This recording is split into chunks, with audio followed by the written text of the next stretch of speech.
അസ്സലാമു അലൈക്കും. നമസ്കാരം. ഞാനിപ്പോൾ വന്നത് സൗദിയിലെ പ്രവാസിയോട് പ്രത്യേകം ഓർമ്മിക്കാട്ടോ. ഞാൻ ഒരുപാട് വട്ടം പറഞ്ഞതാണ്, വീണ്ടും വീണ്ടും പറയുന്നത് എന്താ പറയുക, ഇപ്പോഴും ആൾ വിളിക്കുന്നുണ്ട്. സൗദി അറേബ്യയിൽ വീട്ടിൽ ജോലി ചെയ്യുന്ന ആളായിക്കോട്ടെ, മോസസയിൽ ജോലി ചെയ്യുന്ന ആളായിക്കോട്ടെ, കമ്പനി ജോലി ചെയ്യുന്ന ആളായിക്കോട്ടെ, എക്സിറ്റ് അടിച്ച് പോകാനുള്ള കാലാവധി ഇക്കാമിൽ എത്ര ദിവസം വാലിഡിറ്റി വേണമെന്ന് വെച്ചിട്ട് ഞാൻ പറഞ്ഞിരുന്ന ഒരു മാസത്തിന് താഴെ ഡേറ്റ് ഉണ്ടെങ്കിലും നിങ്ങൾക്ക് എക്സിറ്റ് അടിച്ച് പോകാം. എനിക്ക് പറയാനുള്ളത്, ഒരു ദിവസം നിങ്ങളെ കാമയിൽ എക്സ്പയർ വാലിഡിറ്റി ഉണ്ടെങ്കിൽ നിങ്ങൾക്ക് എക്സിറ്റ് അടിച്ച് പോകാം. കഴിഞ്ഞ 27-ാം തീയതി, ഈ കഴിഞ്ഞ 27-ാം തീയതി, 27/4/2025 ഒരാളെ കാമ അന്ന് ലാസ്റ്റ് ഡേറ്റ് ആയിരുന്നു. അന്ന് സ്പോൺസർ എക്സിറ്റ് അടിച്ചു. അദ്ദേഹം അറിഞ്ഞില്ല. 2-3 ദിവസം കഴിഞ്ഞ് ശേഷം എന്നെ വിളിച്ചത്.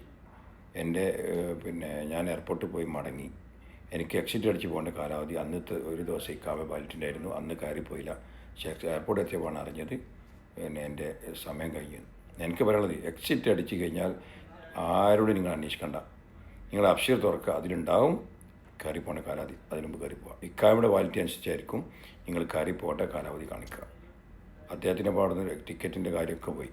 അതുകൊണ്ട് എക്സിറ്റ് അടിച്ചാൽ പോകേണ്ട കാലാവധി അബ്ഷീറിൽ കാണിക്കും. അതേപോലെ എക്സിറ്റ് അടിച്ച് പോകേണ്ട ഇക്കാമയുടെ വാലിഡിറ്റി എത്ര ദിവസം ഉണ്ടെങ്കിലും, വാലിഡിറ്റി ഉണ്ടെങ്കിലും, ഒരു ദിവസം 2 ദിവസം ആണെങ്കിലും എക്സിറ്റ് അടിച്ച് പോകാൻ യാതൊരു തടസ്സമില്ല. പോകേണ്ടത് ഇക്കാമയുടെ വാലിഡിറ്റി അനുസരിച്ചായിരിക്കും. മറക്കണ്ട. എന്ത് സംശയം കൊടുക്കാം. സലാം.